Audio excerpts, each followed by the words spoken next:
खाली खानु न काठमाडौँ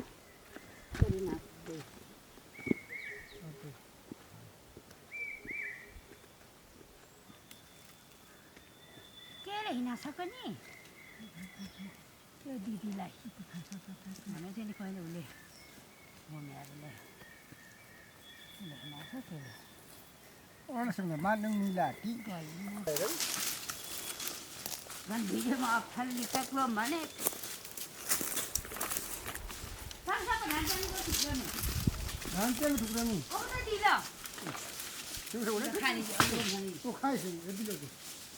ठुलो मान्छे बन्छ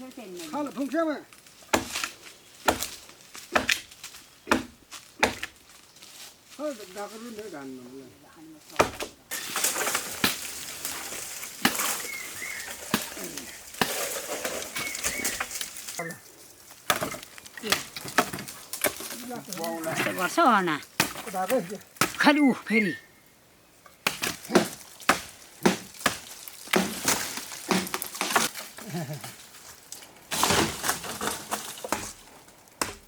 ठुलो भारी पुग्दैन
कुरे बाङ्कुले दारा काटेमै छिटो भारी पुग्दो रहेछु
फुलेपछि खाएपछि फाल हुन्छ कि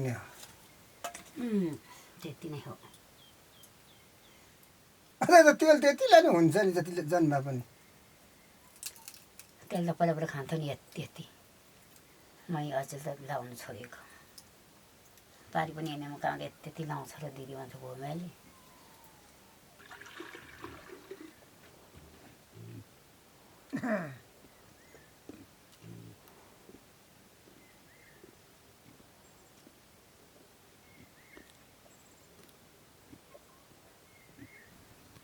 मेरो नानीहरूको मुखतिर जुगा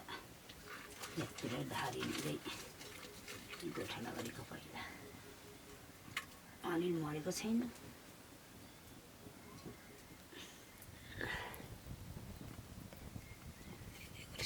मेरो कहीँ दिदी लगोला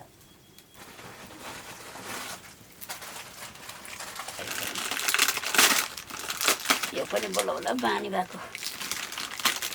पाउँदैन पनि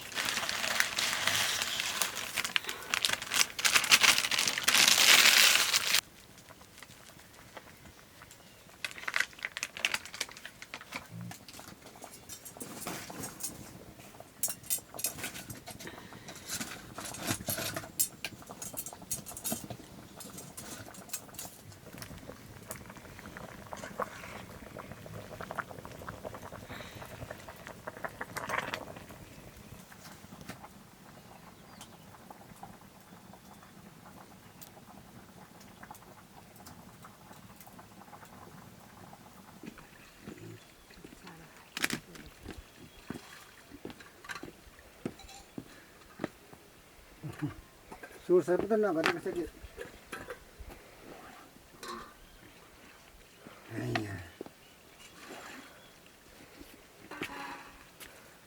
मुन्टीको भागमा एक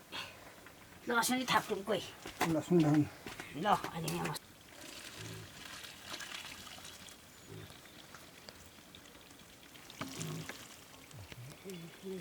हुन्छ ल्याउनु लाउनु त्यो खाएपछि आनन्दै टुक्क पाकी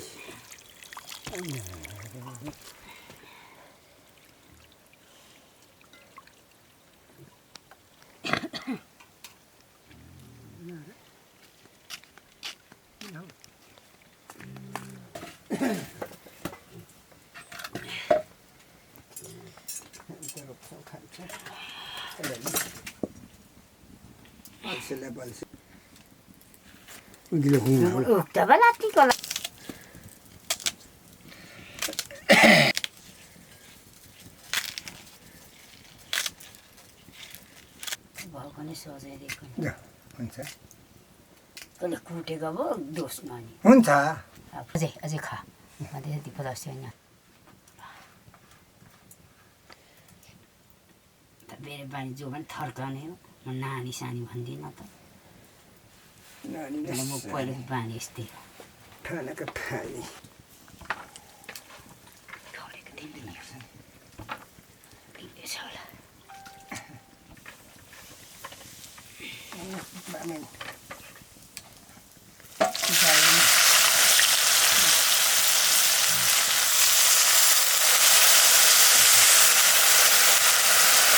सफा सफा गर्नुपर्ने रे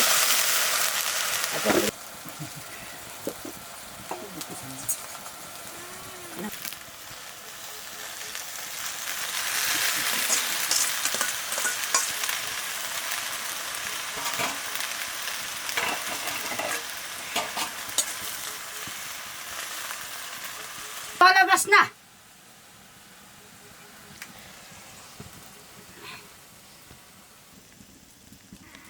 ठिक भात थुक्पा पकाइदिन्छु म भने ठिक्क ठिक्क फेरि पालोको पैसामा नतिर्का छोड्छु र जाँच छानी खान सक्दिनँ त्यो खाजा भात पकाउँदा दाउरा ल्याउँदा गोठाला गर्दा कि म चाहिँ आँधो हो मैले म घुमेर घरतिर जान्छु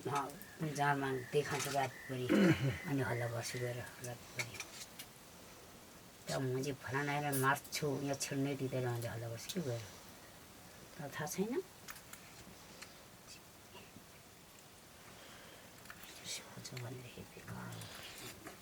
खाने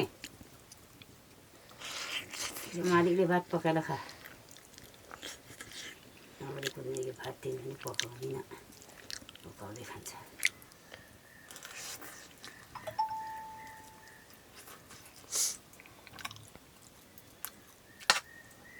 चारो उठेर चारो गऱ्यो भने त होला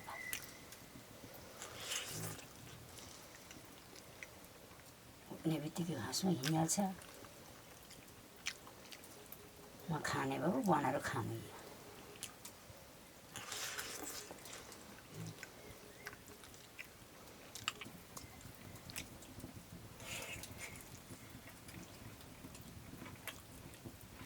अरू जस्तो खाले भए त नि बनाएर खा